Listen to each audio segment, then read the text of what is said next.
Now we will go through theories and also discuss some key topics in risk management. And first, we would like to go through these questions. Explain the meaning of transaction and translation exposure and discuss their importance into the financial manager. As said, transaction exposure, it can be hedged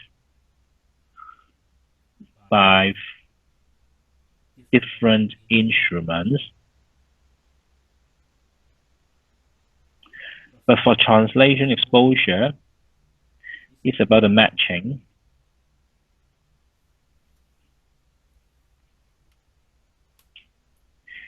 And there's no cash flow impact.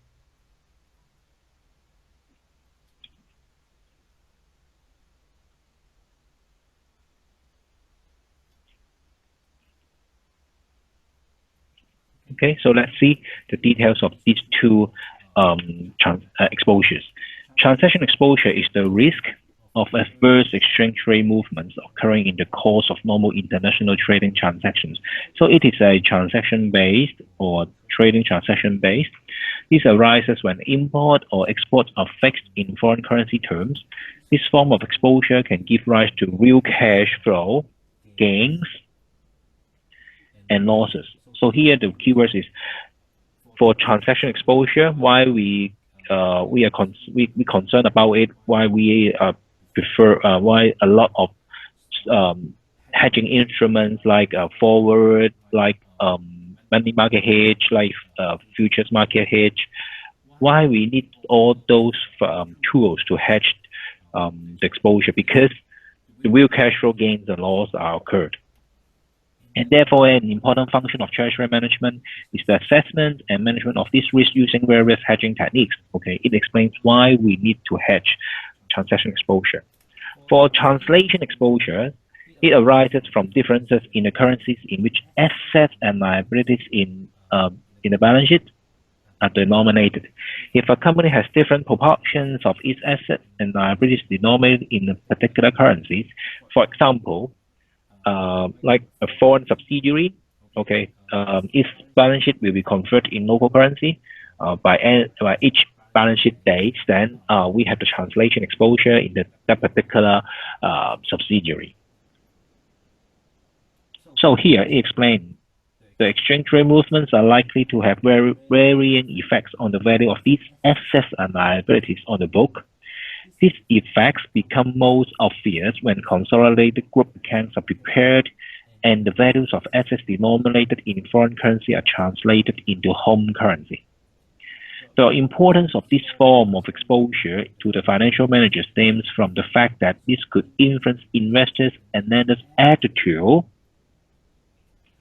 to the financial worth and creditworthiness, okay, of the company. Such risk can be reduced if assets and liabilities denominated in particular currencies can be held in balanced amounts. So it's about matching.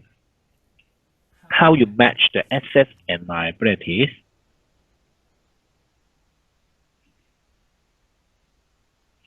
Okay, is the important part. And unlike transaction exposure, translation exposure is effectively an accounting measure and is not reflected in actual cash flows. Not reflected in actual cash flows. This means that hedging techniques are not normally relevant.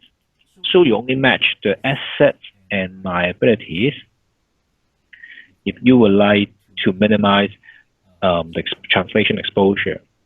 Just one example, if you would like to invest in a foreign country, it is preferred for you to have the foreign country bank support on lending money to you on the investments.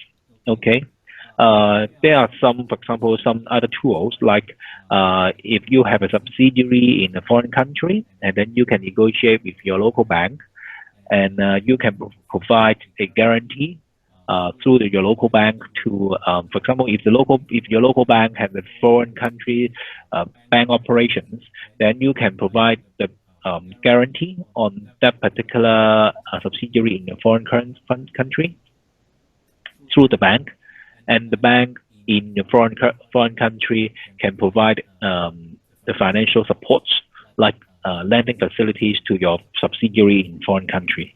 It is the most important part to manage the translation exposure through the treasury management. And also, the next part is discuss how company might manage economic exposure of any foreign subsidiaries. Economic exposure, in long run, it has cash flow impact.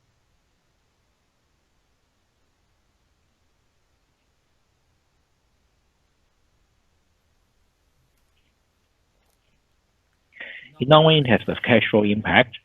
And okay, here we will explain why. An economic exposure relates to the change in the value of a company as a result of unexpected changes in exchange rates.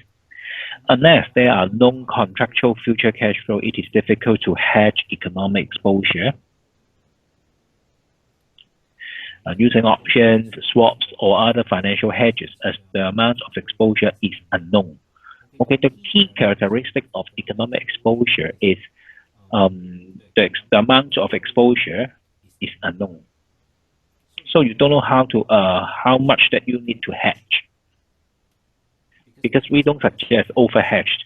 If overhedged, then in other words, you are speculating the currencies, the currency movement. So in general, we are minimizing any hedge activities unless it is necessary to do it. Because any unnecessary hedge can be interpreted as a speculation of the currency movement. So it is not a good sign to the investors or the shareholders. And next, economic exposure is normally managed by internationally diversifying activities and organizing activities to allow flexibility to vary the location of production, the supply sources of raw materials and components, and international financing in response to changes in exchange rates. To some extent, multinational companies may offset economic exposure by arranging natural hedges.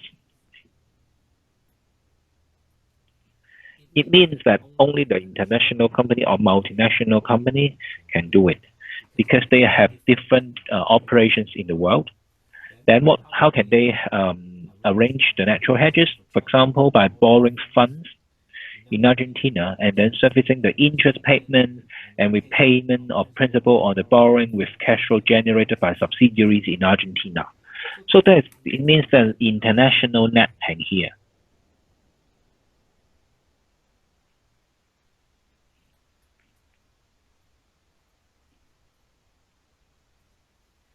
International netting means on a regular basis, the Treasury Department or the Accounting Department need to gather the information from each subsidiaries in the world to check their cash flow, cash inflow and outflow, and match all those cash inflow and outflow together to see how much money that is unhedged or exposed to exchange rate risk.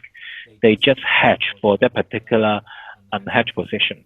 So here, if you are borrowing funds in Argentina, and then you have the operations in Argentina, and the operating cash flow is positive, then you can use this operating cash flow to pay back or to repay the borrowing funds in Argentina. Okay, it is only for example, it is only happened when the subsidiaries or operations in the foreign countries is having cash inflow. So you can do the international netting. Also, the last paragraph saying that for marketing strategies, okay, may also be used to offset the effects of economic exposure. For example, if Singapore products were to become relatively expensive in Argentina due to a fall in the value of the peso, a Singapore company might adopt an intensive marketing campaign to create a better brand or quality image for its products, so it can help to improve the revenue or the cash flow generated. So here, it's about the economic exposure and how to manage the economic exposure if the company for example, if your operations is across the world. Next, To explain the factors the company should consider before deciding to hedge the risk using the foreign currency markets and identify any alternative actions available to minimize risk. For the factors to consider to decide a hedge or not is the relative cost of different hedging methods.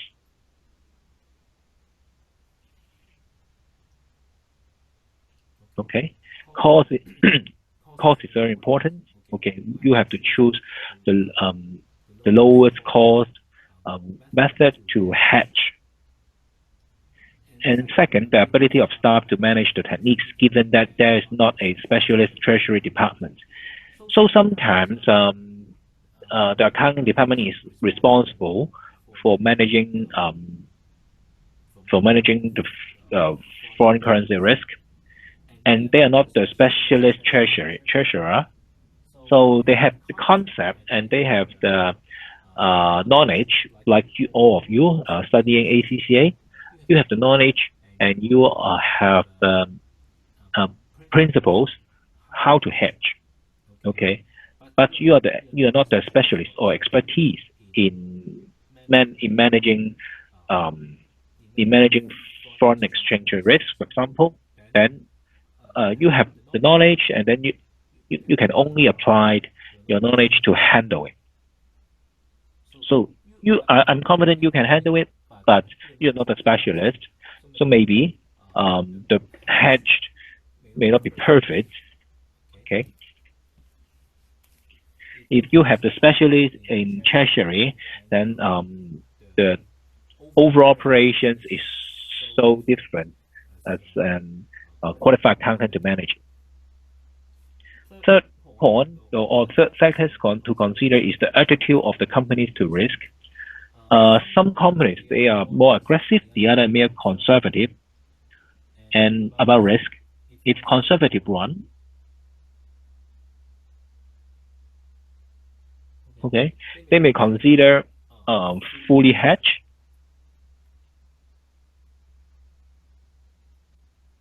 Okay, for a company with a bit aggressive one, they don't care the risk too much. Then they will consider, say 50% of the amount outstanding needs to be hedged. Then if other 50%, okay, I'm just exposed to any risk because I can manage it well. I can suffer any some exchange rate loss, for example. The fourth factors to consider is the size of the transaction in relation to the company's overall operations and therefore the scale of the risk involved. Just an example, if my company, the sales is 400 million in a year, okay, only 4 million, it means about 1%, is in foreign currency.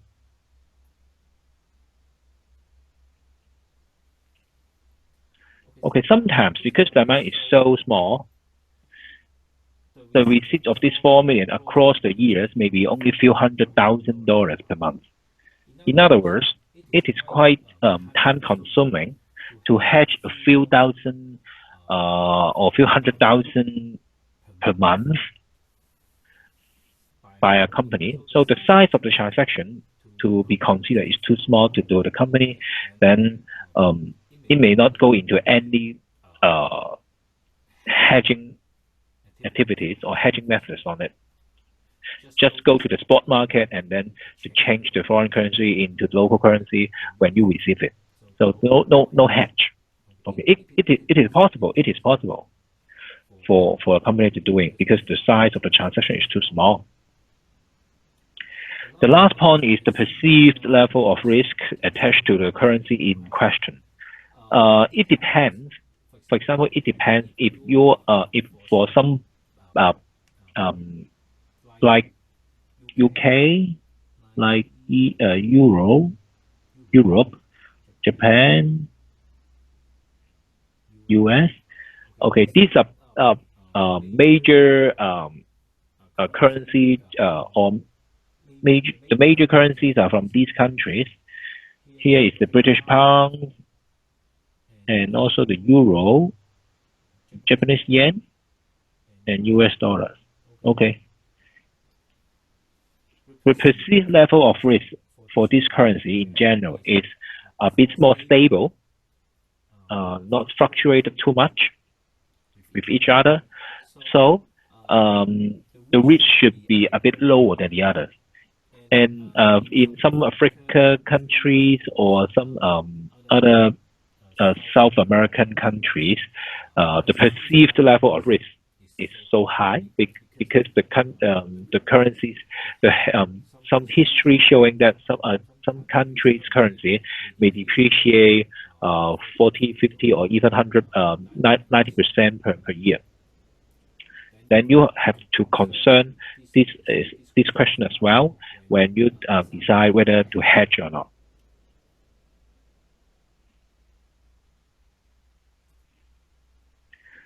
Last but not the least, we discussed about the four-way equivalence model. It's in the relation between spot exchange rate, forward rate or forward exchange rate, and future or expected spot rate. So we'd like to draw a graph to show you what the relationship between these different parameters. Okay. Here, there's 4 boxes.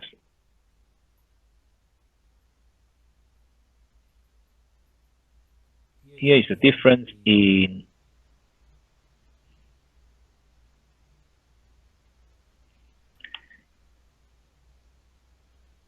interest rate. That is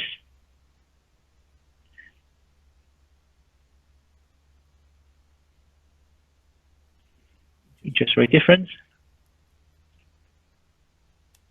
So for difference in interest rate, we refer to what?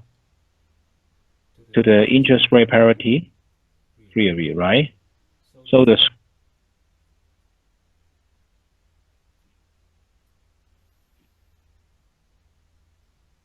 and it implies to difference between forward and spot rates.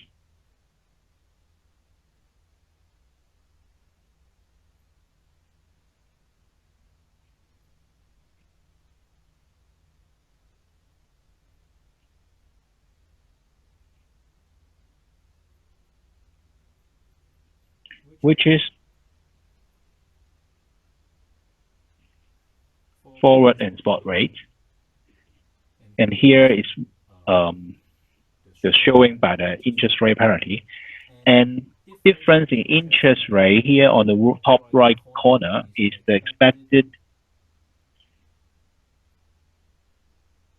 difference in inflation rate,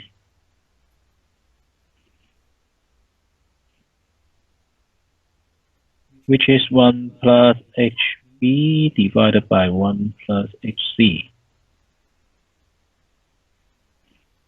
Okay. And here, what's the relationship between difference in interest rate and the expected difference in inflation rate? Here, what we call is the Fisher effect. Okay. The formula, I hope you remember. The real interest rate or the nominal interest rate is equal to the real interest rate times the inflation rate. Okay. The Fisher effect.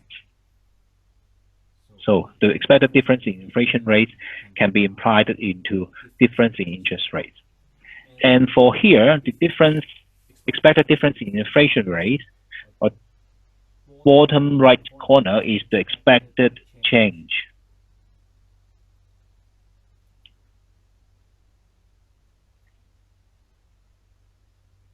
in spot rate. So here is S1 divided by S0. And for this relationship is purchasing power parity theory. Okay.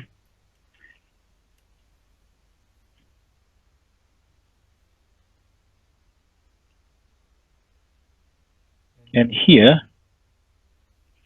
the forward rate, the difference between forward rate and the spot rate in theory is the same as the expected change in spot rate.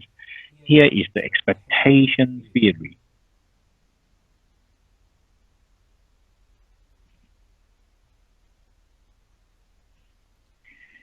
And between the difference in interest rate and the expected change in spot rate, it is the international Fisher effect.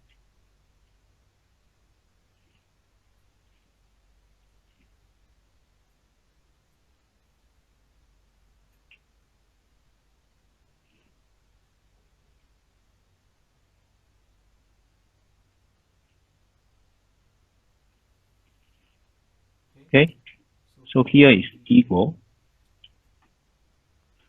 We know the interest rate parity, and we know the purchasing power parity.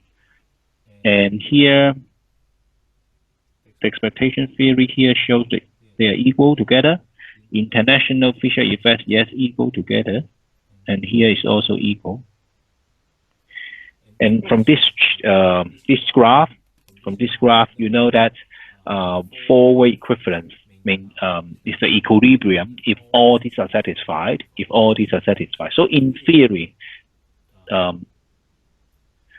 you can find this chart how the linkage between interest rate parity and the PPT, the purchasing power parity theory. And let's go into the paragraph. For it explains the interest rate parity and the purchasing power parity. For interest rate parity theory, expresses the relationship between the current spot rate between two currencies and the forward exchange rate. So here is the first is the current spot rate and also the forward exchange rate. It says that the forward exchange rate, which is available now in the foreign exchange market, depends on the relative short-term interest rate in the two currencies whose currencies are being compared. And for purchasing power parity theory, it expresses the relationship between the current spot exchange rate between two currencies and the future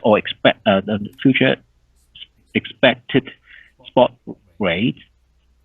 It says that the future spot rate, which is expected to occur, depends on the relative inflation rate in the two countries. And the forward equivalence model suggests that the differences between interest rates, differences between inflation rates, so here's 1, 2, the differences between the spot exchange rate, and 4, the forward, here, 3 is the differences between the spot exchange rate and the forward exchange rate, is 3, and 4 is the difference between the spot exchange rate and the future expected spot rate should be equal and in equilibrium. So here it explains. For every part, they should be equal and equilibrium when forward equivalence is held.